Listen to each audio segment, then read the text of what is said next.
वालेकुम, welcome back to our YouTube channel. Last time हमने एक क्वेश्चन किया था जिसमें हमने कुछ चीज़ें सीखी थी, वो मैं आपको दिखा देती हूँ। लास्ट टाइम हमने ये क्वेश्चन किया था।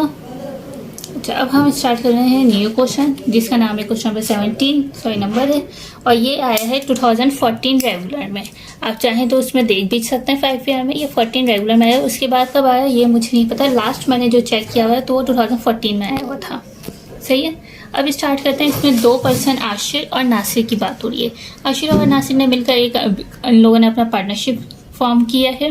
ये इन लोगों के ओल्ड बैलेंसेस गिवन है यहाँ पे। अब आगे पढ़ते हैं। On this date they decided to merge their business and form a partnership under the name of A&N partnership and decide as under। इन लोगों ने कुछ न्यू एग्रीमेंट्स किए हैं, वो यहाँ पे गिवन है, तो यानी ये न्यू एग्रीड वैल्यूज हैं।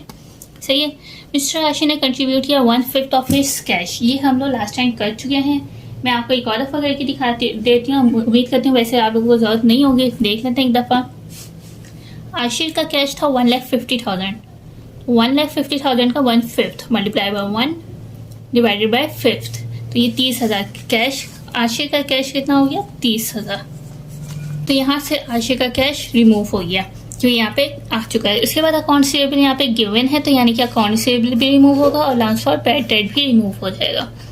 उसके बाद यहाँ पे सप्लाईज गिवन है, तो सप्लाईज यहाँ पे जब गिवन है तो यहाँ वाला सप्लाईज रिमूव हो जाएगा। उसके बाद यहाँ पे बिल्डिंग गिवन है, तो बिल्डिंग यहाँ से रिमूव होगा। इसका यहाँ पे अलाउंस फॉर बैड डेट भी रिमूव होगा अगर गिवन होगा। तो यहाँ पे allowance for bad debt furniture का गिवन है, तो इसको इग्नोर करते हैं अभी। आगे यहाँ पे furniture and it's book value. Furniture की वैल्यू यहाँ पे गिवन नहीं है, इसने बोला फर्नीचर की वैल्यू जो है वो बुक वैल्यू ही लीजिए, तो यहाँ पे फर्नीचर को इग्नोर किया। फिर बोला है मिस्टर आशिर ने पेड किया 1/2 of his liability from his private fund. ये अभी रुक जाता है, ये लायबिलिटी का है कॉन्सेप्ट। अभी जब तक हम एसेट सॉल्व करेंगे, जबकि बाकी यहाँ पे देख लेते हैं। चलें अभी आशिर को सॉल्व कर लेते हैं हम।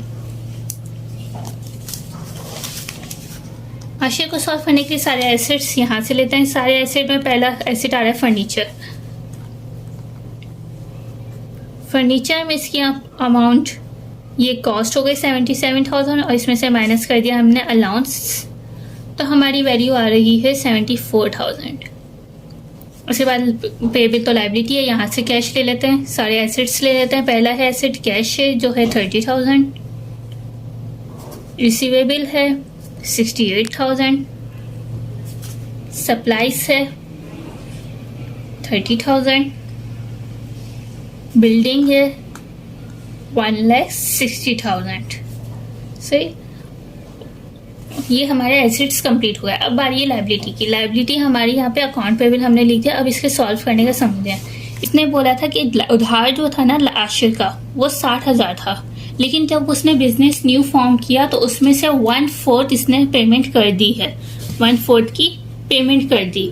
तब आपके जहन में आ रहा होगा कि 60,000 मल्टीप्लाई बाय 1 डिवाइडेड बाय 4, इस तरह हम कर लेते हैं। लेकिन और फिर जो वैल्यू आएगी वो लिख देंगे, लेकिन इसमें ऐसे ही करेंगे, लेकिन जो वैल्यू आएगी वो उसको डायरेक्ट हम नहीं लिखेंगे। करके देख लेते हैं।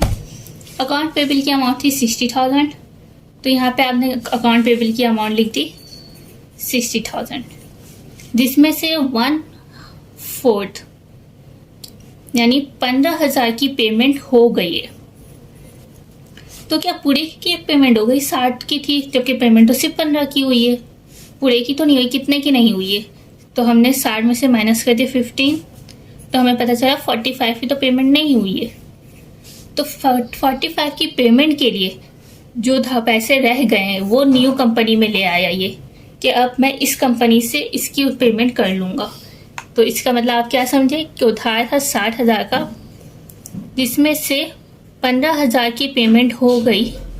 ये 15,000 कहाँ से आया? 1/4 लगा के 15,000 की इसने पेमेंट कर दी। बाकी 45,000 वो इस न्यू कंपनी में लाया है ताकि पेमेंट करे। तो ये लाइन इसलिए हाईलाइट की हुई है क्योंकि इसमें हमने डायरेक्ट 1/4 लगा के वैल्यू नहीं लिखी, 1/4 वैल्यू लगा के माइनस करके वैल्यू लिखी है। सही है। अब इसका कैपिटल, ये आशिर का कैपिटल है, नॉर्मल तरीके से निकल जाएगा, इसमें कोई कंफ्यूजन नहीं होगी। तो जब मैंने आशिर का कैपिटल निकाला तो वैल्यू आ गई 3,17,000। अब आते हैं नासिर के पास। नासिर के बारे में जब हम पहुंचे तो इसने बताया है कि मिस्टर नासिर ने सोल्ड कर दिया all of his business assets, अपने बिजनेस के एसेट्स सारे बेच दिए। यानी कि नियो कंपनी में लाने से पहले ही उसने बेच दी है। तो नियो कंपनी में कुछ नहीं लाया सिवाय फर्नीचर के और कुछ भी नहीं लाया। और लाइबिलिटीज की जब बारी आई तो लाइबिलिटीज में इसने बोला न्यू बिजनेस में आने से पहले ही इसने अपनी लाइबिलिटीज भी पे कर दी। अपने सारे, एक तरीके से हम ये बोल सकते हैं, इसने अपने सारे कर्ज वगैरह उतार के न्यू बिजनेस शुरू किया। तो अब दोबारा लाइन देख लेते हैं। न्यू बिजनेस में आने से पहले नासिर ने अपने सारे बिजनेस एसेट्स सोल्ड कर दिए, यानी कि न्यू बिजनेस में कुछ नहीं लाया एसेट्स में। तो यानी कि ये सारे एसेट्स हमारे काम के नहीं है क्योंकि कुछ लेकर ही नहीं आया सिवाय फर्नीचर के। सिर्फ फर्नीचर यहाँ पे आएगा। कर लेते हैं फर्नीचर को साथ साथ, क्योंकि एसेट के पास पहुंचते हैं तो एसेट को कंप्लीट कर लेते हैं सिवाय फर्नीचर के। तो फर्नीचर की अमाउंट यहाँ पे गिवन नहीं है, देखते हैं। ये लिखा है ही इन्वेस्टेड फर्नीचर, इसने सिर्फ फर्नीचर लगाया बुक वैल्यू पे। तो बुक वैल्यू पे चलते हैं। बुक वैल्यू है 35,000 और इसमें से हमने साथ साथ माइनस किया अलाउंस, तो ये हो गया 30,000। उसके बाद इसने बोला है and sufficient cash to give him equal to interest. तो कैश तो हमने अभी ऐसे लिख दिया, सफिशिएंट कैश है यानी कि हमें निकालना है। उसके बाद फिर बोला है कि लाइबिलिटीज की भी इसने पेमेंट कर दिए। जब पेमेंट कर दिए इसने यहाँ पे जैसे 15,000 की पेमेंट कर दी थी, तो हम लेकर तो नहीं आए ना इसको, यहाँ पे जितनी रह गई थी हम उतने लाएंगे, लेकिन इसने लाइबिलिटीज सारी पेमेंट कर दिए तो इसके पास लाइबिलिटीज भी नहीं बची, तो यानी कि ये भी हमारे लिए यूजलेस हो गया। अब इसका डायरेक्ट कैपिटल लिखाएगा, ये हो गया नासिर कैपिटल। नासिर कैपिटल में इसने बताया कि वो इक्वल करेगा आशिर से, तो यानी कि आशिर का जितना था उतना ही इक्वल हो गया नासिर का। तो हमने जब इसमें से 30,000 माइनस किया तो हमारे पास वैल्यू आ गई 2,87,000। यह हमारा कैश निकला। कैसे? वही तरीके का जैसे मैं एक दफ़ा करके दिखाती हूँ। कैश के लिए हमने के लिखा, प्लस किया 30,000, सारे एसेट्स ऐड कर दिए, लाइबिलिटीज था नहीं तो उसको भी ऐसे हो जाए, तो वैल्यू आ गई कैपिटल की। इसको यहाँ पे हम ले गए तो ये माइनस में 30,000 आ गया था। जब हमने इसको सॉल्व किया तो वैल्यू हमारी आ गई 2,87,000 के की, यानी के हमारा क्या था? कैश। सही। तो ये हमारा जनरल एंट्रीज इसकी क्वेश्चन की बन गई है। इसका बैलेंस शीट आप लोग खुद बना लेंगे। इसके बाद हम चलते हैं ये नेक्स्ट क्वेश्चन में, लेकिन इसके लिए समझने से पहले आपको कुछ बातें समझनी है, वो मैं अभी समझा देती हूँ आपको। ये देख लीजिए, ये न्यू चीज़ थी कि जब भी आपको क्वेश्चन में वर्ड शॉर्टेज और एक्सेस का मिले तो फिर क्या करना है। उसमें ये है कि जब दो पार्टनर्स थे उन्होंने डिसाइड किया था कि वो इतनी इन्वेस्टमेंट कंप्लीट करेंगे, यानी कि इन लोगों ने डिसाइड किया था, जैसे ए ने किया था कि 60,000 करेंगे। इसके 60,000 तो हो गए, लेकिन बी के नहीं हुए 60,000, इसके थे 50,000। तो इसमें कितनी शॉर्टेज हुई? 10,000 की शॉर्टेज है। तो जब 10,000 की शॉर्टेज है तो बी 10,000 की इन्वेस्टमेंट किया है इसने, 10,000 की इन्वेस्टमेंट की इसने। जब इन्वेस्टमेंट की है तो क्या इसकी इन्वेस्टमेंट की एंट्री क्या बनती है? कैपिटल क्रेडिट होता है, ये बी का कैपिटल है, और कैश डेबिट होता है। ये फिक्स्ड होती है, डेबिट क्रेडिट इन्वेस्टमेंट की। सही है। तो 10,000 इसने इन्वेस्टमेंट की है तो इसके भी इक्वल हो गए पूरे 50,000, बी के भी। अब इसी तरह कि ए ने सोचा था कि 60,000 हम लोग करेंगे, लेकिन बी ने कर दिए 70,000 की इन्वेस्टमेंट, ज़्यादा कर लिए। तो कितने ज़्यादा किए इसने? एक्सेस यानी ज़्यादा। तो इसने कितने ज़्यादा किए? 10,000 ज़्यादा कर दिए। तो 10,000 तो ज़्यादा किया, अब इसको ये हटाना है 10,000 अपने कंपनी से, अपने बिजनेस से। ये 10,000 रिमूव करेगा। जब रिमूव करेगा तो कंपनी से 10,000 रुपये जा रहे हैं, तो कैश हमारे पास से जा रहा है। जब कैश डिक्रीज होता है तो वो हमारा होता है क्रेडिट साइड पे, और उसका अपोजिट बी का कैपिटल डेबिट हो जाएगा। सही है। अब कितना हटाया इसने? 10,000 हटाया। ये दो न्यू एंट्रीज में समझिए, शॉर्टेज और एक्सेस, जिसमें आप समझें अगर जब इन्वेस्टमेंट करनी है तो कैश डेबिट होगा और कैपिटल क्रेडिट, लेकिन जब कैश को रिमूव करना है तो कैश क्रेडिट होगा और कैपिटल डेबिट होगा। अब एंट्री जब हम सॉल्व करेंगे तब ज़्यादा आपको अच्छे से समझ आ जाएगा। अब चलते हैं इसके सोल्यूशन की तरफ। ये क्वेश्चन नंबर 18 है। सही है। इसको स्टार्ट करते हैं। यहाँ पे हसन और फरहाद की बात हो रही है। हसन और फरहाद ने मिलकर एक पार्टनरशिप बिजनेस शुरू किया है। अब यहाँ पे पढ़ लेते हैं। They agree to take their assets and liabilities at their book value पे ही लेना है। दे फर्दर एग्री, तो उन्होंने मजीद एग्री किया to make their capital at ₹4 lakh each, दोनों का 4 लाख कैपिटल होना चाहिए। सही है। Shortage to agreed capital if any is to be made up by the partner by investing an additional amount in cash from his personal resources and excess if any is to be withdrawn in cash from business। यानी कि यहाँ पे देखें क्या लिखा हुआ है कि इन्होंने डिसाइड किया था कि कैपिटल 4 लाख होगा। अगर इफ एनी यानी अगर कोई शॉर्टेज होती है तो पार्टनर्स को इन्वेस्ट करना होगा कैश, और अगर एक्सेस हो जाता है यानी ज़्यादा हो जाता है तो कैश को विड्रॉ यानी कि निकाल दिया जाएगा, रिमूव किया जाएगा। विड्रॉ यानी निकालना, कंपनी से फ्रॉम बिजनेस से निकाल दिया जाएगा। तो ये बात वही है जो मैंने आपको यहाँ पे समझाई है। तो अब इसके सोल्यूशन की तरफ चलते हैं। पहले पर्सन है हसन। हसन को सॉल्व करते हैं। हसन का कैश था 2 lakh. Account receivable allowance for bad debt नहीं है तो डायरेक्ट वैल्यू आ गई 1 लाख। ये मैं डेबिट साइड लिख रही हूँ, यहाँ पे क्रेडिट साइड। सही है। उसके बाद इक्विपमेंट है तो इक्विपमेंट की अमाउंट है यहाँ पे 2 लाख।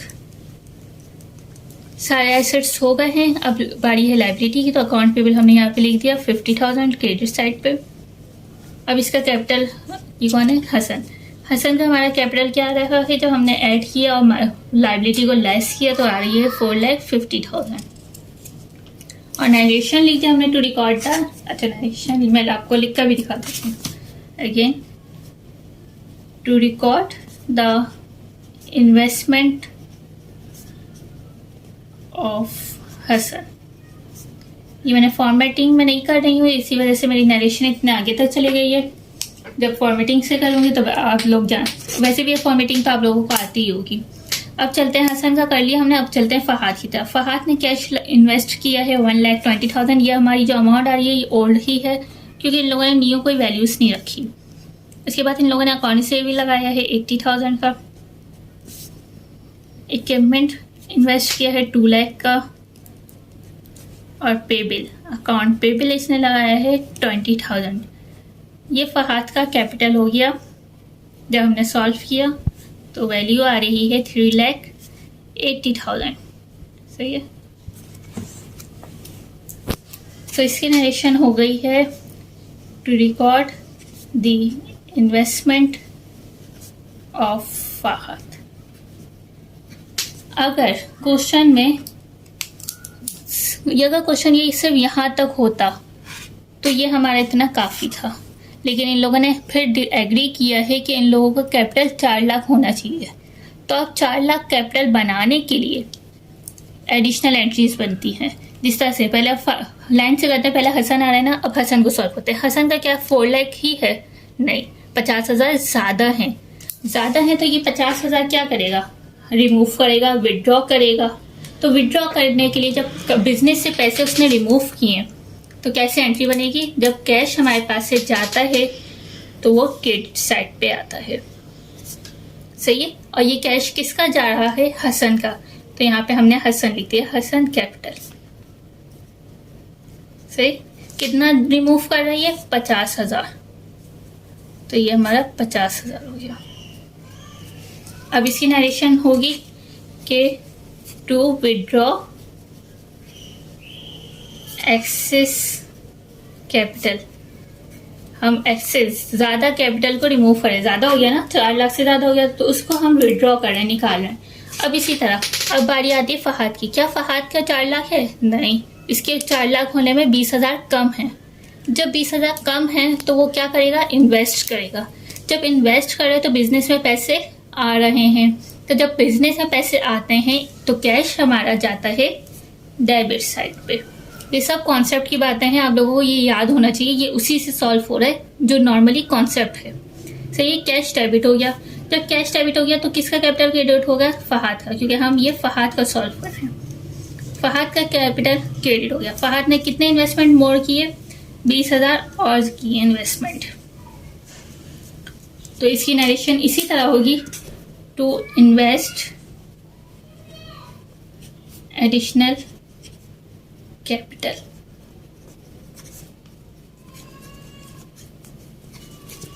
अब इसकी चलते हैं इनिशियल बैलेंस शीट पर की तरफ। इसकी बैलेंस शीट थोड़ी सी डिफिकल्ट हो सकता है आप लोगों के लिए हो जाए, इसलिए इसको साथ साथ सॉल्व करवा देती हूँ मैं। चलते हैं यहाँ पे। अब मैंने आप लोग को पहले ही बताया था बैलेंस शीट हमारी कैश से बनती है, तो सिर्फ कैश का काम है। सॉरी ऐसे ही मैंने आप लोगों को पहले ही बताया था बैलेंस शीट हमारी जनरल एंट्रीज से बनती है, तो हमारा सिर्फ जनरल एंट्रीज का काम है, क्वेश्चन का काम नहीं है। पहले सबसे पहले यहाँ पे कैश है। Cash cash cash cash, total 4 जगह कैश आया, तो इसको ध्यान से देखिएगा। ये हमारी एसेट साइड है। यहाँ पे कैश लिखा मैंने। कैश सेम अकाउंट होता है तो प्लस होता है, डिफरेंट अकाउंट होता है तो माइनस होता है। यहाँ पे कैश डेबिट पे है 2 लाख, तो यहाँ पे 2 लाख लिख दिया। यहाँ पे भी कैश 1,20,000 है, ये भी डेबिट पे, तो इसलिए 2 लाख और 120 ऐड होगा। यहाँ पे कैश क्रेडिट साइड पे आ गया, जबकि ये दोनों तो डेबिट थे, क्रेडिट पे आ गया ना, तो यानी ये माइनस होगा। और यहाँ पे कैश अगेन डेबिट पे आ गया, तो डेबिट वाला ऐड होगा। तो जब हमने इसको सॉल्व किया तो हमारी वैल्यू आ रही है 2,90,000, यानी कि इन दोनों को ऐड, इसको ऐड और इसको माइनस किया, तो इस तरह से हमारी कैश की अमाउंट आ गई। कैश की बात है हमारा, थोड़ा सा निशान लगा दें ताकि आपको याद रहे कि हमारा ये चीज़, ये और ये कंप्लीट हो चुका है। अब बारी है रिसीवेबल। रिसीवेबल भी हमारा एसेट है, तो एसेट साइड पे आया, ये 1,80,000 ऐड किया तो 1,80,000 हो गया। रिसीवेबल भी हो गया, ये वाला भी। अब इक्विपमेंट लेते हैं और ये वाला इक्विपमेंट ले लेते हैं। इक्विपमेंट 2 लाख है और 2 लाख 4 लाख हो गया, दोनों डेबिट साइड पे था, इसलिए हमने ऐड करना है डायरेक्ट। ये सारे हमारे एसेट्स कंप्लीट हो गए। अब चलते हैं लायबिलिटी। यहाँ पे अकाउंट पेबल और यहाँ पे अकाउंट पेबल 50 और 20, तो अकाउंट पेबल हमारा हो गया 70,000। उसके बाद Hasan capital, Fahad capital, Hasan capital, Fahad capital, 2 capital रह गए हैं और जो यूज 4 बार हुए हैं, तो यहाँ पे मैंने हसन का लिखा और यहाँ पे फहाद का लिखा। अभी हम एक का देख लेते हैं, पहले हसन का देखते हैं। हसन का कैपिटल यहाँ पे पहली दफ़ा आया है क्रेडिट साइड पे 4,50,000, 4,50,000 हसन का। उसके बाद हसन का कैपिटल डेबिट साइड पे आया है 50,000, तो यानी कि अब ये तो आप भी बता सकते हैं ये क्रेडिट पे है और ये डेबिट पे, यानी कि माइनस होगा 50,000। तो क्या हसन का कैपिटल 4 लाख हो गया जी। अकॉर्डिंग टू देयर एग्रीमेंट इनका हसन का कैपिटल 4 लाख हो गया है। अब फहाद का चेक कर लेते हैं, ये हसन का भी हो गया। फहाद का कैपिटल क्रेडिट पे है 3,80,000 क्रेडिट साइड पे, और फहाद का कैपिटल अगेन क्रेडिट पे ही है 20,000 का, तो क्रेडिट ऐड होगा और ये मिला के होगा 4 लाख इसका भी। अकॉर्डिंग टू एग्रीमेंट फहाद का भी कैपिटल इक्वल हो चुका है। अब जब हमने इसको बैलेंस किया कि हम चेक कर लें कि आंसर सही आ रहा है, तो बिल्कुल सही आ रहा है। 8 दोनों साइड का आ गया है। तो ये क्वेश्चन यहाँ पे कंप्लीट हुआ है। होमवर्क में आपको ये क्वेश्चन नंबर 20 करना है, जिसमें घनी, आसिफ और इमरान की बात हो रही है। ये तीनों ने मिलकर एक बिजनेस शुरू किया था। खनी ने सिर्फ कैश लगाया है 7 लाख का, आसिफ ने बिल्डिंग लगाया है 1 लाख की, और मार्केट वैल्यू इसकी बिल्डिंग की है 7 लाख। वैल्यू है 7 लाख, लेकिन एग्री किया है 6 लाख का। तो यानी कि जब जो एग्री कर लिया तो पीछे की सारी वैल्यूज यूजलेस हो गई। यानी कि इसने परचेज किया था 1 लाख में, उसकी कीमत अभी मार्केट में चल रही है 7 लाख की, लेकिन इन लोगों ने एग्री किया कि बिजनेस में हम 6 लाख से लगाएंगे, तो पीछे की 1 लाख 7 लाख यूजलेस हो गई, बस एग्रीड वैल्यू 6 लाख ही हमारे काम आएगी। सही है। तो आसिफ की बिल्डिंग की वैल्यू 6 लाख हो गई। इमरान ने डिलीवरी ट्रक लगाया है जिसकी वैल्यू है 5 लाख। तो यानी कि इन लोगों ने सिर्फ एसेट लगाया और एसेट में एक एक चीज़ें लगाई हैं और कुछ नहीं लगाया। तो इनके जितनी अमाउंट एसेट की हुई उतनी ही इन लोगों की कैपिटल की भी हो जाएगी, यानी कि cash 7 lakh, capital 7 lakh. Asif building 6 lakh, capital भी 6 लाख होगा, जाहिर है, क्योंकि इनमें डिफरेंस अभी आ नहीं रहा। तो इन लोगों ने डिसाइडेड किया कि each partner will have equal capital, so Asif and Imran will build additional cash to have capital equal to खनी। यानी कि इन लोगों ने डिसाइड किया कि कैपिटल इक्वल होना चाहिए सबका। किसके इक्वल होना चाहिए? खनी के इक्वल होना चाहिए। तो खनी ने की इक्वल कैपिटल कितना था? 7 लाख। कैपिटल खनी का 7 लाख था, इसका जबकि 6 लाख हो रहा है, तो ये 1 लाख मोर इन्वेस्टमेंट करेगा, एडिशनल इन्वेस्टमेंट। एडिशनल इन्वेस्टमेंट की एंट्री बनती है ये वाली। सही है। उसके बाद इमरान भी एडिशनल इन्वेस्टमेंट करेगा, क्योंकि 7 लाख करने के लिए इसके पास 2 लाख और इन्वेस्टमेंट करेगा ये, तो ये 2 लाख और इन्वेस्ट करेगा तो इसके भी इक्वल 7 लाख हो जाएंगे। ये बहुत इजी क्वेश्चन है, इजीली आपसे सॉल्व हो जाएगा। ये मैंने एक जगह सॉल्व करके रखा हुआ है, मैं आपको वो पिक्चर दिखा देती हूँ ताकि आप लेकिन याद रखिएगा ये सॉल्व करने के बाद आप उसमें चेक करिएगा कि आपने सही किया है या नहीं। सही है, करने से पहले मत देखिएगा वो। ये सोल्यूशन मैंने करके रखा हुआ है ताकि आप लोगों को कोई कन्फ्यूजन ना हो। मैं होमवर्क जो जो देती हूँ मैं उसको सॉल्व करके रखती हूँ कि आप लोग अगर मुझसे मांगेंगे तो मैं आप लोग को डायरेक्ट पिक्चर दे दूंगी कि आप लोग चेक कर सकें कि आप लोगों ने सही किया है या नहीं। सही है, तो इसको चेक कर लीजिएगा कि सही किया है या नहीं। मैं आपको बैलेंस शीट भी दिखा देती हूँ कि वो सही है या नहीं। ये बैलेंस शीट है, इसके लिए अभी के लिए इतना काफ़ी है। मिलते हैं नेक्स्ट वीडियो में नेक्स्ट क्वेश्चन के साथ। अल्लाह हाफिज़।